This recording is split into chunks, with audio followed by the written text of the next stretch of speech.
En el texto, déjame hacerte una pregunta personal, pero una pregunta que tiene un impacto o que tiene un peso eterno. Y la pregunta es, ¿verdaderamente conoces a Dios?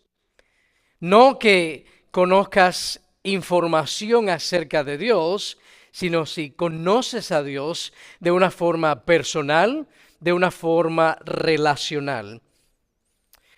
El salmo de hoy, vamos a estar en el Salmo 34, en el versículo 8 particularmente. Si tiene una Biblia, vaya conmigo al Salmo 34. El Salmo de hoy es un testimonio de David, no es una teoría, es un testimonio de un hombre que ha probado y ha visto la bondad de Dios de primera mano. Así que vamos al Salmo 34 en el versículo 8, y si está tomando notas, el título de esta predicación, de este mensaje, es la seguridad de conocer a Dios, que mucho más allá de información, mucho más allá de letras que leemos aquí en una Biblia, es la realidad de la presencia de Dios en nuestras vidas. Y David en el Salmo 34, versículo 8 dice, probar y ver que el Señor es bueno. Probar y ver que el Señor es bueno.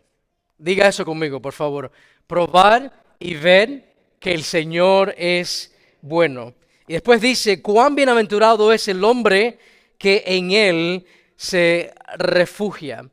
Aquí vemos en el Salmo 34 una invitación a experimentar su bondad, pero por ti mismo, mucho más allá que alguien te lo cuente. Este salmo, el Salmo 34, es un salmo que aparece en el Nuevo Testamento varias veces. Incluso Santiago cita el Salmo 34. Cita el Salmo 34 es Pedro. Y en su primera carta, en el capítulo 3 de Primera de Pedro, encontramos incluso una porción bien extensa de... Si usted va a Primera de Pedro 3 y abre el Salmo 34, va a ver que hay un paralelismo. Vamos a ver que hay una porción de ese capítulo en Primera de Pedro que Pedro está citando del Salmo 34. Cuando Pedro le escribe, ¿tengo que cambiar de micrófono? Ok, cambiemos de micrófono. No importa. Este es el que está ungido por el hermano José. El Salmo 34, ahí en Primera de Pedro, hay personas que han dicho que cuando Pedro estaba escribiendo esa carta a la iglesia dispersa, se dice que Pedro tenía ahí sobre su escritorio abierto el Salmo 34. De la forma que él está citando este salmo que vamos a estudiar esta mañana.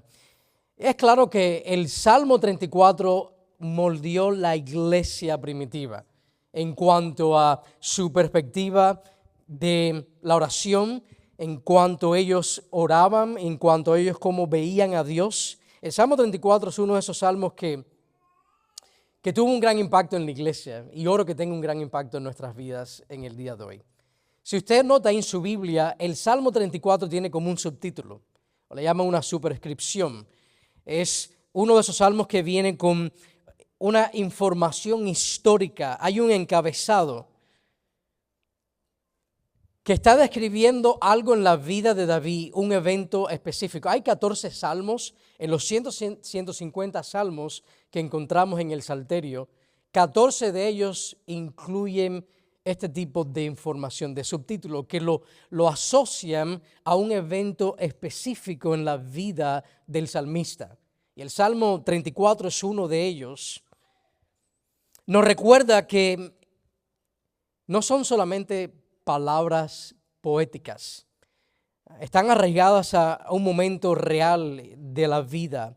Hay un contexto involucrado aquí, una historia que sirve de trasfondo. Mira lo que dice el Salmo 34 en esa superscripción o en ese subtítulo. Salmo de David cuando se fingió loco delante de Abimelech, quien lo echó y él se fue. Esta historia la podemos encontrar en 1 Samuel 21, con más detalles de lo que estaba sucediendo en la vida de David en ese momento. Hay un contexto involucrado. ¿Y cuál es el contexto? No vamos a ir a Primera de Samuel porque el tiempo es corto hoy, pero en Primera de Samuel capítulo 21 encontramos que David se despide de su gran amigo. ¿Cuál es el amigo? Jonatán. Su gran amigo Jonatán, amigo del alma, amigo que entendía, a pesar de que Jonatán era hijo del rey Saúl y era heredero al trono, Jonatán entendía que Dios había ungido a David para ser el próximo rey. Pero por cuestión de que Saúl todavía estaba en el trono y Saúl sabiendo de que a David lo habían ungido para ser el próximo rey, entonces David tiene que huir, tiene que irse de Israel porque Saúl quería acabar con la vida de David.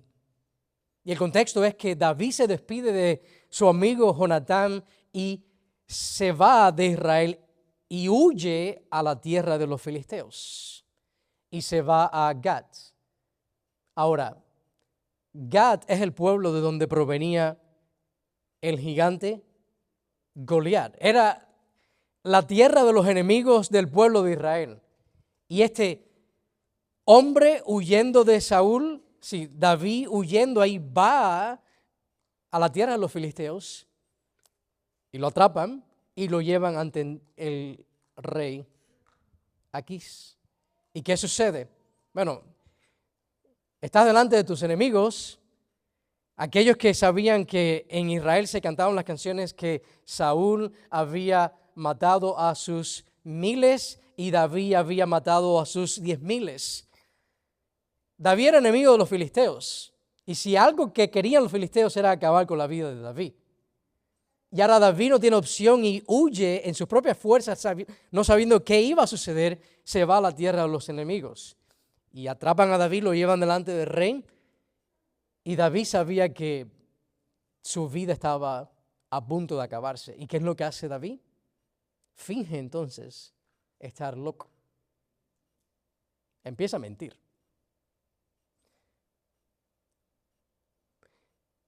Empieza a actuar como si hubiera perdido la memoria y el rey básicamente le dice a aquellos soldados que habían traído a David, le dice, ¿acaso me faltan locos aquí para que tú me traigas otro más? Sáquenlo de mi presencia.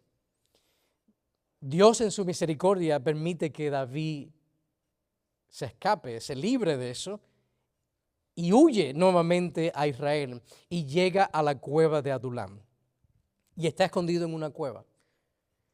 No puede regresar y estar entre aquellos que ama. Está huyendo del rey Saúl, está huyendo de los filisteos, está en una cueva con miedo, con un sentido de fracaso, con un sentido de arrepentimiento. Y es en ese momento donde David se vuelve a Dios. De hecho, 1 Samuel capítulo 22, versículo 1 comienza así. Comienza con David en la cueva de Adulam. Y es ahí donde nace este Salmo 34. De ese contexto, donde David está huyendo de sus enemigos, de aquellos que están buscando acabar con su vida, ha pecado, ha mentido, ha fingido estar loco, ha tratado de resolver lo que está sucediendo en su vida en sus propias fuerzas y termina en una cueva.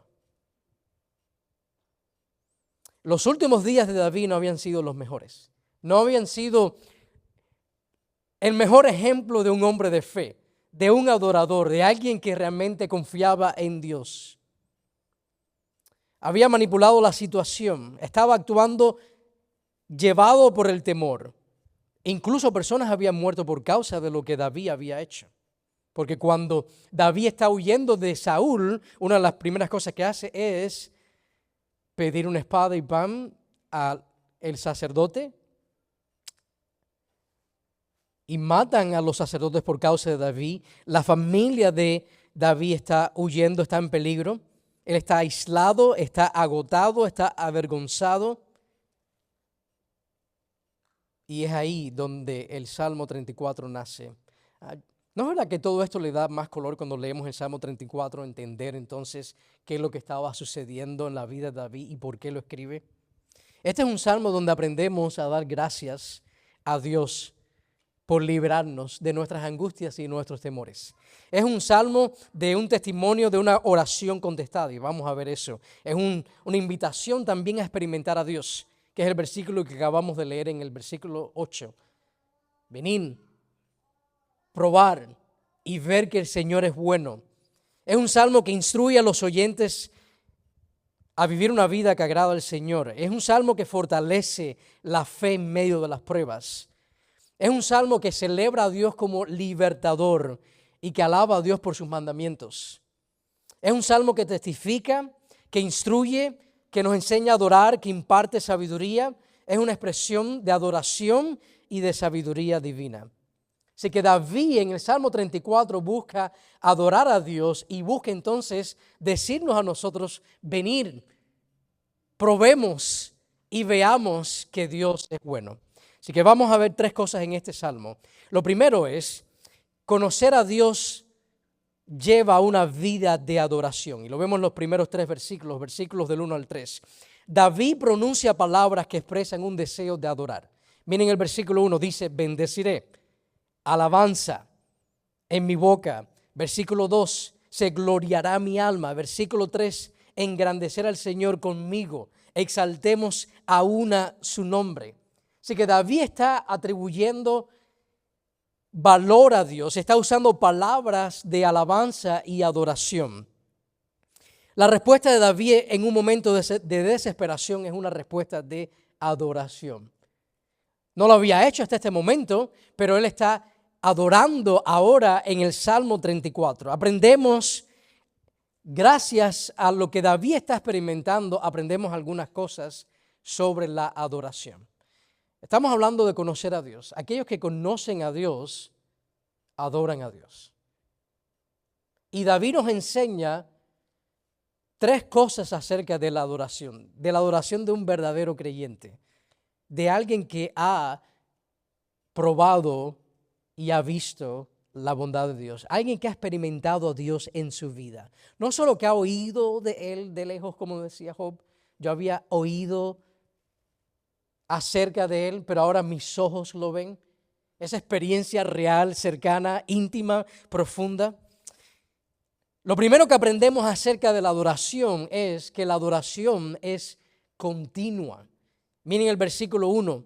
David dice, bendeciré al Señor en todo tiempo.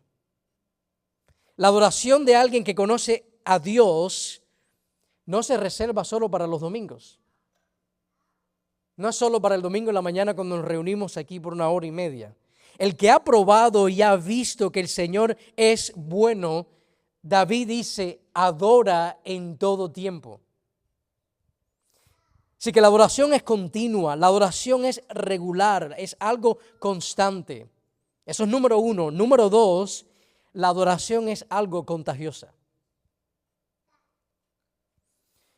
Tiene un aspecto congregacional. No se reserva solo para el individuo, es para el pueblo de Dios. El adorador no se conforma con experimentar a Dios por sí solo. Si cuando tú has probado a Dios, y esto lo vemos cuando alguien se convierte, ¿verdad? Que decimos tiene su primer amor, está en fuego, está apasionado por compartir con otros acerca de Jesús, ¿verdad? Y ese es el aspecto aquí, cuando alguien ha probado a Dios, se ha satisfecho en Dios, ha visto la bondad de Dios, no se conforma con esa experiencia individual. Quiere que otros también entonces experimenten lo mismo que ha experimentado. Miren el versículo 3. David dice, te dice a ti y me dice a mí, engrandecer al Señor conmigo. Y nuevamente dice, exaltemos aún su nombre. Hay un llamado para que nos unamos en adoración, para que levantemos nuestras voces. Él llama a otros a gloriarse en el Señor. Y a mí me encanta una de las cosas que buscamos hacer cada domingo cuando nos reunimos y vamos a comenzar el servicio o el culto, el grupo de alabanza. Hoy Kimia leía varios textos con la intención de invitarlos a ustedes. Vamos a adorar al Señor juntos. No sean espectadores, Participen en lo que Dios está haciendo. Participen en la adoración. Participen en la alabanza. Y David dice eso, engrandecer al Señor conmigo.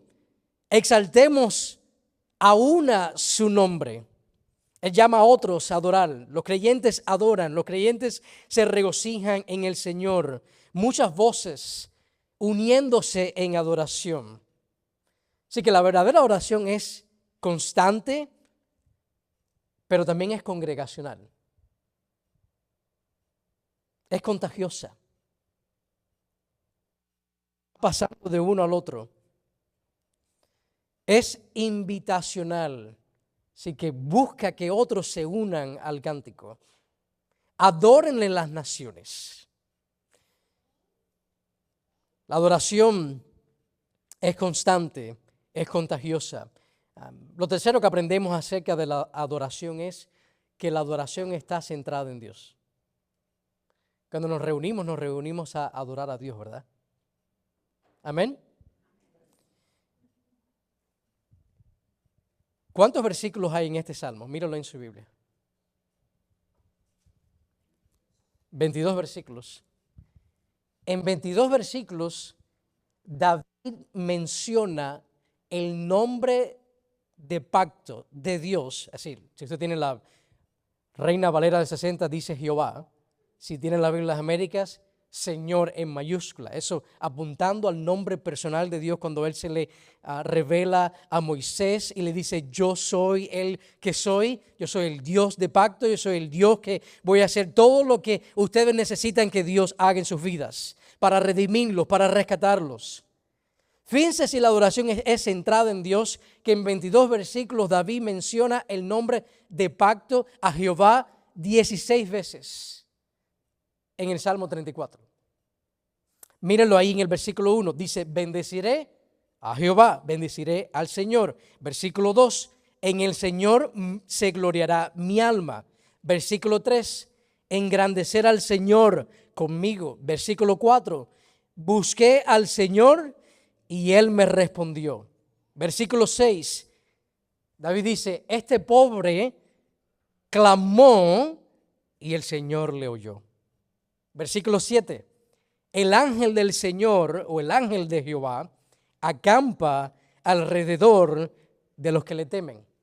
Versículo 8, probar y ver que el Señor es bueno. Versículo 9, temer al Señor, vosotros sus santos. Versículo 10, los que buscan al Señor no carecerán de bien alguno. Versículo 11, menciona el temor del Señor o el temor a Jehová. Versículo 15, dice que los ojos del Señor están sobre los justos. Qué imagen más hermosa. Póngase a pensar en eso. Que los ojos de Dios están sobre los suyos, sobre tu vida, sobre mi vida, en todo tiempo. El Señor poniendo sus ojos sobre su pueblo. David continúa diciendo no solamente que los ojos del Señor están sobre sus santos, versículo 16 ahora dice, el rostro del Señor está contra los que hacen el mal. Versículo 17, claman los justos y el Señor les oye o los oye. Versículo 17, cercano está el Señor a los quebrantados de corazón. Y si tú viniste hoy con un corazón quebrantado, dice que el Señor está cercano a aquellos que se encuentran en esa condición. Versículo 19, muchas son las aflicciones del justo, pero de todas ellas los libra el Señor. Y el versículo 22 que termina el Salmo 39 dice que el Señor redime el alma de sus siervos. El nombre de Dios aparece repetidamente en el Salmo 34 para enseñarnos a nosotros que la adoración es centrada en Dios. No solo que la adoración es constante, nosotros somos adoradores, en todo momento nosotros estamos adorando. También es contagiosa Busca que esa experiencia personal sea algo congregacional, algo en conjunto y no solo parte del individuo. El Señor nos ha redimido y nos ha colocado en su cuerpo. Somos parte del pueblo de Dios, somos parte de su cuerpo. Así que es constante la adoración, es contagiosa la adoración, pero es centrada en Dios. Juntos. Conocer a Dios nos lleva a adorarle. Inevitablemente aquellos que han probado a Dios, que han saboreado la bondad de Dios en sus vidas y han visto la bondad de Dios en sus vidas, inevitablemente terminan adorando. Ahora, número 2, conocer a Dios también nos impulsa a orar, versículos del 4 al 7. Es interesante que no hay un registro antes del Salmo 34 donde encontramos a David orando. Esta es la primera vez que encontramos a David orando en la Biblia, en el Salmo 34. Cuando David enfrentó la aflicción, David entendió de que nunca es tarde para clamar a Dios. David, cuando estaba siendo perseguido, cuando todo le estaba yendo mal, cuando él trató de solucionar todas las cosas que estaban tomando en su vida en sus propias fuerzas, él no comenzó orando, él no comenzó adorando, sino fue hasta que llegó a estar en esa cueva, derrotado, afligido, que él entonces comenzó a adorar y también recordó que nunca es tarde para clamar al Señor. Nunca es tarde para buscar al Señor en oración. ¿Y qué es lo que vemos que sucede? Bueno, en el versículo 4 Dios le responde. En el versículo 5 Dios lo satisface. Y en los versículos del 6 al 7 Dios lo defiende. ¿Qué testimonio más poderoso de la oración? Cuando buscamos al Señor en oración. Y tal vez Dios en esta mañana te está llamando a ti a orar. A lo mejor lo que tú más necesitas en este día es clamar al Señor. A lo mejor has estado haciendo muchas cosas menos orar. Y has dejado la oración como último recurso. Versículo 4 dice que David buscó al Señor y Él lo libró de todos sus temores. Esta semana leí una frase que quiero compartir con ustedes que dice: a veces para lograr cosas grandes hay que sacrificar cosas buenas. Hay muchas cosas buenas que nosotros hacemos en esta vida, pero que nos roban a veces de las cosas más importantes. Hay veces que nosotros estamos enredados con tantas cosas en nuestro calendario. Asistimos a cada evento, respondemos cada mensaje, les decimos que sí a todo el mundo. Y nos roban entonces cosas buenas de las cosas más importantes. A veces los deportes nos roban a nosotros de lo más importante, del discipulado en la familia y adorar y orar. No es de sorprenderse que en el Nuevo Testamento, cuando los apóstoles tuvieron que escoger qué hacer, ellos dijeron la oración y el ministerio de la palabra. Podían haber hecho muchas cosas, pero ellos entendían que si no priorizaban lo más, no iban a lograr las otras cosas. Y para lograr cosas grandes tenemos que a veces sacrificar cosas buenas.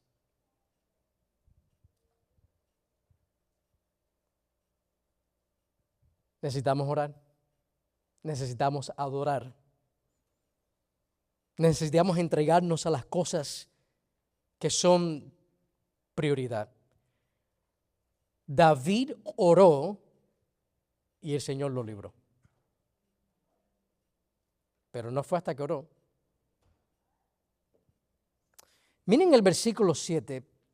El versículo 7 dice que el ángel del Señor acampa alrededor de los que le temen y los rescata.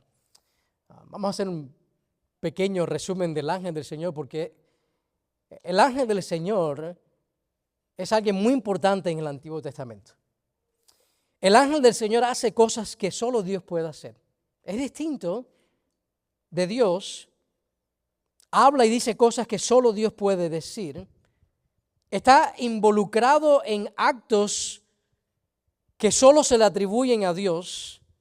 E incluso es adorado como Dios. ¿A quién ustedes les recuerda el ángel del Señor? ¿Quién hace lo que solo Dios puede hacer? ¿Quién dice lo que solo Dios puede decir? Y al mismo tiempo distinto de Dios. Bueno, esta es una aparición de la preencarnación de Cristo. La segunda persona del ser divino estuvo presente en el Antiguo Testamento obrando. De hecho, Pablo dice en 1 Corintios 10 que fue Cristo quien guiaba al pueblo en el desierto.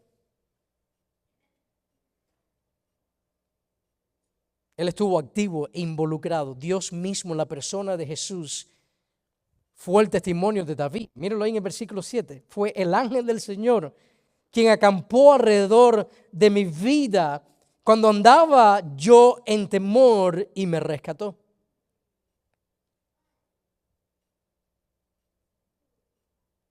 Ese es el testimonio de David. David está testificando de Cristo en el Salmo 34. Cuando estuvo atrapado y acorralado, Dios mismo, David dice, me rescató.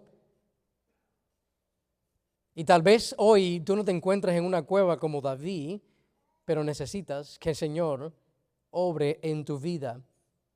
A lo mejor si te encuentras agotado, te encuentras con miedo, te encuentras lamentándote por cosas que dijiste o cosas que hiciste, como David. David había dicho cosas por las cuales se estaba lamentando, había hecho cosas por las cuales se estaba lamentando. Pero su testimonio fue que cuando él se encontraba en ese momento, en ese hueco, en esa esquina acorralado, cuando un bolseador te acorrala ahí en la esquina, dice David, lloré al Señor y el ángel del Señor, la segunda persona de la Trinidad, que acampa alrededor de los que le temen, me rescató, me libró. El Salmo 34 nos dice a nosotros, hay un libertador, hay alguien que rescata, no solo que rescató a David una vez, sino que este libertador descendió en la persona de Jesús para rescatarnos. No fue lo que él hizo en la encarnación, no fue lo que Jesús hizo, no es ese el mensaje del Evangelio, que Dios mismo desciende en la persona de Jesús para liberarnos, para rescatarnos. Cuando pensamos en la cruz es la invitación a probar y ver que el Señor es bueno. Es donde la justicia y la misericordia de Dios se unen, se encuentran. Así que a través de Jesús, no solo aquí nosotros estamos siendo invitados a saber sobre Dios, sino estamos siendo invitados a conocer verdaderamente a Dios y ser conocidos por Él. Me encanta cuando Pablo dice que la salvación no solamente que nosotros conocemos a Dios, sino que somos conocidos por Dios. Que Dios nos conoce personalmente, como sus ovejas. Tú necesitas confiar en Jesús como tu Señor y Salvador. A lo mejor para ti este mensaje, lo único que te sirve es, yo necesito orar a Dios por salvación.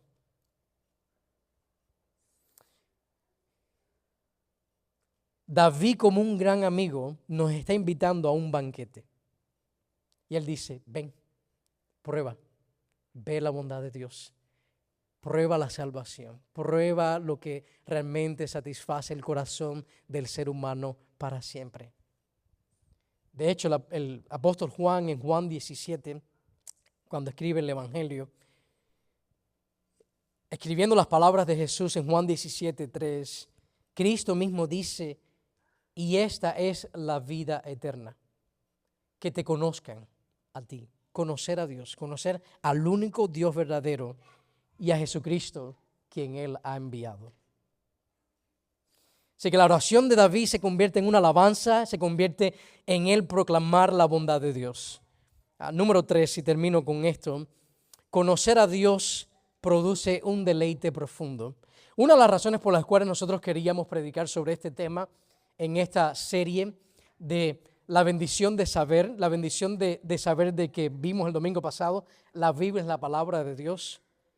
Hoy estamos viendo la bendición de saber que podemos conocer a Dios mucho más allá de intelecto.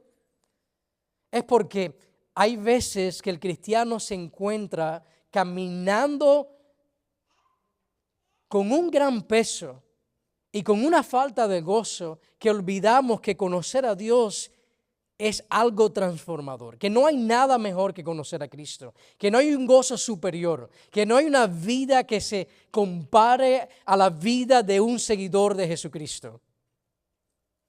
Y David nos dice, ven, probar, ver que Dios es bueno. David está haciendo este salmo algo bien personal. David no quiere que tú mires de lejos el cristianismo. David no se conforma con que tú veas a otros decir, wow, verdaderamente que Dios está en mi vida, que Dios me ha cambiado. David quiere que esas sean tus palabras, que ese sea tu testimonio, que tú puedas decir, sí, Dios también ha sido bueno conmigo. Yo lo he probado, yo lo he visto, yo lo he vivido, yo lo he experimentado.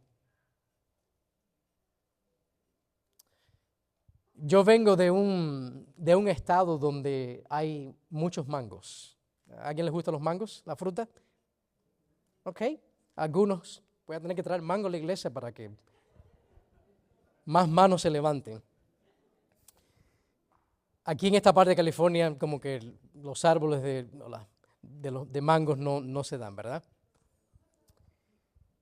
En la Florida hay muchos mangos. Y yo recuerdo en el 2013, cuando mi esposo y yo tuvimos la oportunidad de comprar una casa, fuimos a un lugar a comprar un árbol de mango.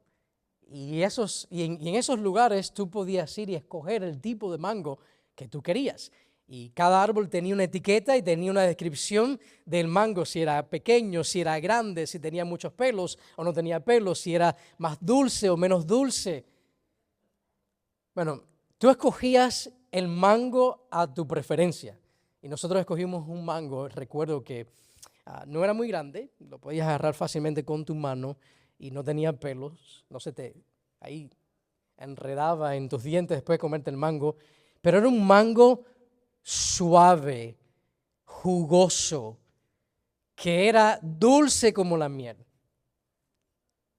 Y eran deleitosos. Y mira que nosotros comimos mangos de esa mata, de ese árbol. Ahora yo te puedo contar acerca de ese mango y tú puedes decir, wow, sí, pero no es hasta que tú lo pruebas que tú puedes decir sí a eso. Y esa es la idea aquí del Salmo 34, versículo 8, que David está diciendo, no te conformes con una fe de segunda mano. Tú necesitas en tu propia vida probar y ver la bondad de Dios. Quisiera decir más, pero el tiempo se nos ha acabado. Si pueden poner la cita de J.I. Packer que está ahí. Y quiero terminar con esto. Y voy a orar y los voy a despedir porque se nos acabó el tiempo. Pero miren lo que dice J.I. Packer. J.I. Packer escribió un libro que se titula Hacia el conocimiento de Dios. En inglés el título es Knowing God. Y habla acerca de conocer a Dios. Y él dice, conocer a Dios es involucrar tanto la mente como el corazón.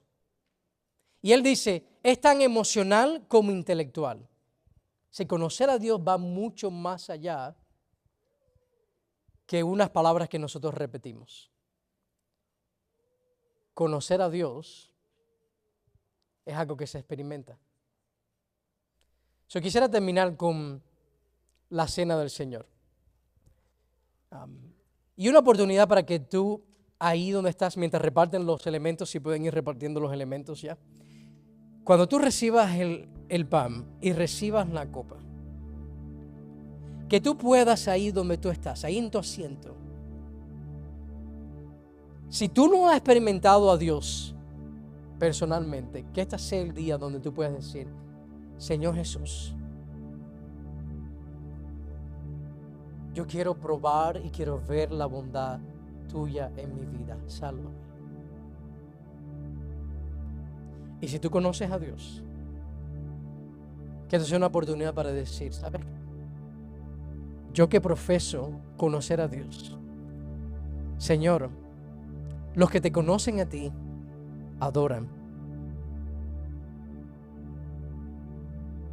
Conocen a ti, se deleitan profundamente en quien tú eres. Y es que esta sea una oportunidad para cuando celebramos el pan y celebramos la copa, que estemos diciendo, este pan representa el cuerpo de Cristo que fue quebrantado por mí, para que yo me beneficiara de su poder. Gracias. Y la copa a nosotros nos recuerda su sangre derramada por nuestros pecados. David dice, probar y ver que el Señor es bueno.